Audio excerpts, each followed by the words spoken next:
एक परफेक्ट घर खरीदने गए थे, लेकिन फंस गए एक ऐसे नर्क में जहां हर गली हर घर एक जैसा था और बाहर निकलने का कोई रास्ता नहीं। एक बच्चा जो इंसानों जैसा दिखता है, लेकिन कुछ ऐसा है जिसे समझ पाना नामुमकिन है। वाइवेरियम एक ऐसा खौफनाक जाल है जहां हर दिन एक पहेली है और हर जवाब के साथ डर बढ़ता जाता है।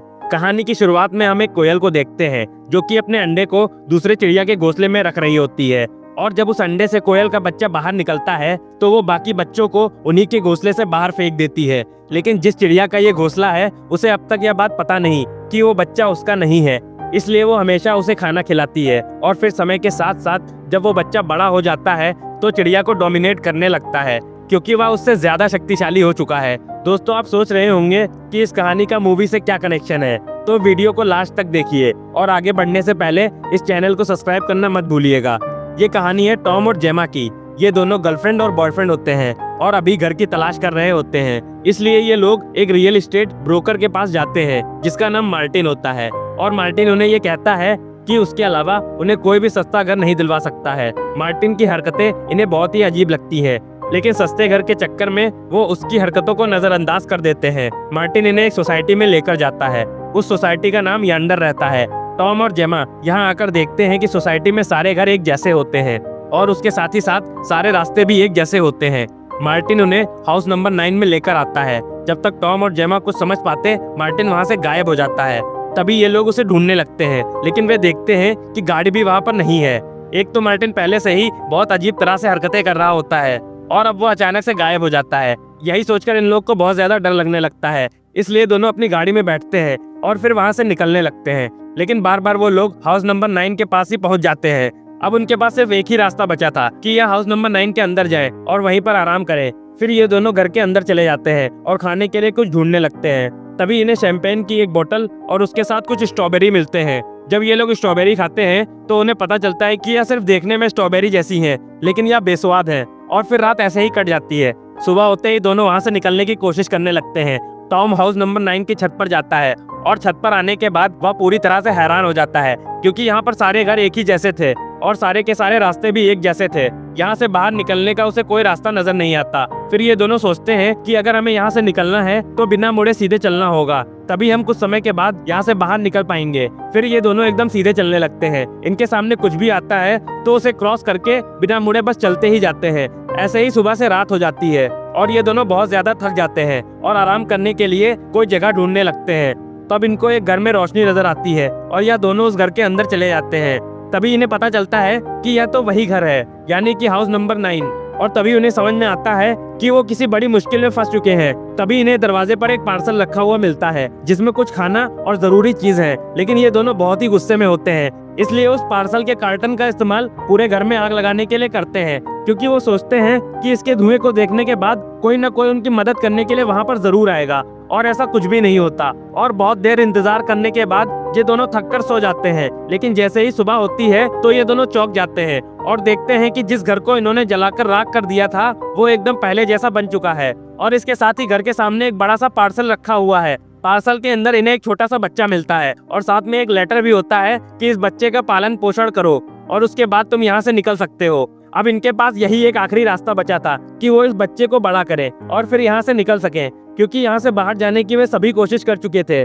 फिर ये दोनों यहाँ पर रहना शुरू कर देते हैं और इसके साथ साथ उस बच्चे की भी देखभाल करते हैं और ऐसे ही 98 डेज निकल जाते हैं। अब जब हम इस बच्चे को देखते हैं तो इसको देखकर ऐसा लगता है कि इसकी उम्र कम से कम 56 ईयर्स की होगी, लेकिन इस बच्चे की सही उम्र सिर्फ 98 डेज की होती है। इस जगह की सारी चीज बहुत ही अजीब होती हैं, जैसे बच्चा छोटा सा है लेकिन उसकी आवाज किसी 25 से 30 साल के नौजवान इंसान जैसी होती है और दिन भर वो अजीब सी हरकतें करता रहता है। लेकिन इसकी सबसे अजीब हरकत यह है कि यह दिन भर टॉम और जेमा को घूरता रहता है और उनकी सारी हरकतों की नकल करता था, जिसकी वजह से टॉम और जेमा की जिंदगी बद से बदतर होती चली गई। और इसी के साथ साथ जब उसे भूख लगती थी तो वो पागलों की तरह चीखने लगता था और तब तक चीखता था जब तक उसे खाना नहीं मिल जाता। इन सारी चीजों से टॉम और जेमा शारीरिक और मानसिक तौर से बीमार होने लगे थे। अब टॉम वहाँ की जमीन की खुदाई करना चालू कर देता है। वो हर रोज सुबह से शाम तक खुदाई ही करता रहता है और दूसरी तरफ जेमा घर में ही रहती है और वो देखती है कि ये बच्चा दिन भर टीवी पर कुछ अलग तरीके की फोटोज देख रहा होता है,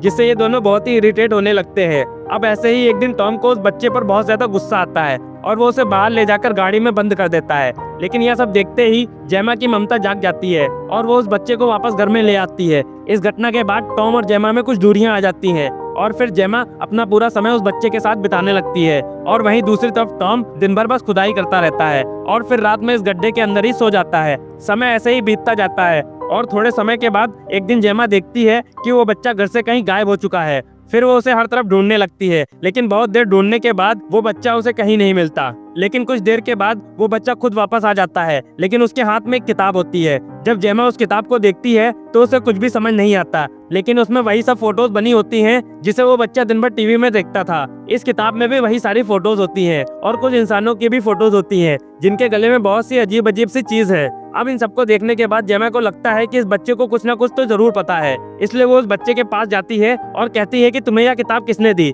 मगर वो बच्चा कहता है कि मुझे इस बात को बताने की परमिशन नहीं है। तब जेमा इस बात को बाहर निकालने के लिए उस बच्चे के साथ एक खेल खेलती है। इस गेम में उसे आदमियों की नकल करनी होती है। फिर वो बच्चा पहले टॉम की नकल करता है और फिर उसके बाद जेमा की नकल करता है और फिर लास्ट में जेमा उसे कहती है कि तुम उस आदमी की नकल करो जिसने तुमको ये किताब दी है। तो बच्चा जैसे ही उस आदमी की नकल करता है तो हम देखते हैं कि उसकी आंखें बदल चुकी हैं और उसके साथ साथ उसके गले में दो अलग सी चीज बाहर आ रही हैं और ये बहुत ही भयानक और बहुत ही डरावना दिखता है। इसको देखने के बाद जेमा बहुत ज्यादा डर जाती है और समझ जाती है कि ये बच्चा इंसान नहीं है। ये लोग इस बच्चे को जितना ज्यादा खतरनाक समझ रहे थे, यह बच्चा उससे कहीं गुना ज्यादा खतरनाक है। और फिर समय ऐसे ही बीतता जाता है और अब वह बच्चा जवान हो चुका है और इसके साथ शक्तिशाली भी हो चुका है। यह बच्चा टॉम और जेमा को बहुत मारता है, जिससे उनकी हालत बहुत ज्यादा खराब हो चुकी होती है। यह बच्चा रोज घर से बाहर जाता है पर किसी को पता नहीं होता कि कहाँ जाता है। बहुत बार जेमा ने उसका पीछा किया, लेकिन थोड़ी दूर जाने के बाद वो कहीं गायब हो जाता है। वहीं दूसरी तरफ खुदाई के दौरान टॉम को जमीन के अंदर एक लाश मिलती है, जिसे देखकर वो बहुत ज्यादा डर जाता है। जब जेमा उसकी ऐसी हालत देखती है तो वह समझ जाती है कि टॉम को हेल्प की जरूरत है, इसलिए वो उस आदमी को आवाज देती है, लेकिन वो घर से बाहर नहीं निकलता और घर के सभी दरवाजे भी बंद कर देता है। और इसी तरह टॉम और जेमा पूरी रात घर के बाहर ही रहते हैं। फिर सुबह होते ही टॉम मर जाता है। तब वो लड़का जेमा को एक बैग देता है जिसमें वो टॉम की लाश को रख सके। फिर टॉम की लाश को उस बैग में रखने के बाद वो उसे पैक करके इस गड्ढे में फेंक देता है, जिस गड्ढे को टॉम अब तक खोद रहा था। यह सब देखने के बाद जेमा को बहुत ज्यादा गुस्सा आता है और वो उस आदमी पर हमला कर देती है और अभी वहाँ पर सब कुछ अजीब होने लगता है। अचानक से वो लड़का किसी जानवर की तरह चलने लगता है, जमीन को ऊपर उठाकर जमीन के नीचे घुस जाता है। तभी जेमा उसके पीछे पीछे वहाँ से अंदर चली जाती है, जहाँ वो देखती है कि अंदर भी एक और घर है और इस घर में एक औरत रो रही है। तभी उसका पैर वहाँ धंसने लगता है। उसके बाद वो दूसरी जगह पर पहुँच जाती है, दूसरी जगह के बाद वो तीसरी जगह पर पहुँच जाती है और लास्ट में वो अपने घर के अंदर पहुँच जाती है, यानी कि हाउस नंबर 9 में। और इन सब के बाद जेमा बहुत ही ज्यादा कमजोर होने लगती है और इतना ही नहीं, वो चल भी नहीं पाती, साथ ही साथ वो बोल भी नहीं पाती। तब वो आदमी उसे भी एक बैग में डालता है और उसके बाद इस गड्ढे के अंदर फेंक देता है। पर जेमा उस वक्त जिंदा होती है, लेकिन इस बात से आदमी को कोई फर्क नहीं पड़ता। वो उस गड्ढे को जैसे तैसे मिट्टी से भर देता है और वहाँ पर घास उगाती है। उसके बाद ही आदमी पूरे घर को पेंट कर देता है और जेमा और टॉम की सभी चीजों को मिटा देता है। उसके बाद वो इनकी गाड़ी लेकर मार्टिन के ऑफिस में पहुँचता है। वहाँ हम देखते हैं कि इतने कम समय में मार्टिन बहुत ज्यादा बूढ़ा हो चुका है, इसलिए ये आदमी उसे भी एक बैग में डालता है। इसके बाद मार्टिन का बैच लगाकर वो मार्टिन बन जाता है और थोड़े समय के बाद यहाँ फिर से एक लड़का और लड़की आते हैं और यह फिल्म यहीं पर खत्म हो जाती है। तो यह थी वाइवेरियम की एक ऐसी कहानी जो आपको सोचने पर मजबूर कर देगी। क्या होगा अगर आप एक ऐसी जगह फंस जाएं जहाँ से बाहर निकलना नामुमकिन हो, हर एक चीज प्लान्ड लगे, लेकिन कुछ समझ ना आए कि इसे बना कौन रहा है और क्यों। इस फिल्म का हर सीन एक नए डर को जन्म देता है और इसका क्लाइमैक्स बस दिमाग को हिला देने वाला है। अगर आपको ऐसी माइंड ब्लोइंग और अनसुलझी कहानियां पसंद हैं, तो वीडियो को लाइक, शेयर और सब्सक्राइब करना ना भूलें, क्योंकि ऐसी और भी खतरनाक कहानियां आपके लिए तैयार हैं। मिलते हैं अगली वीडियो में।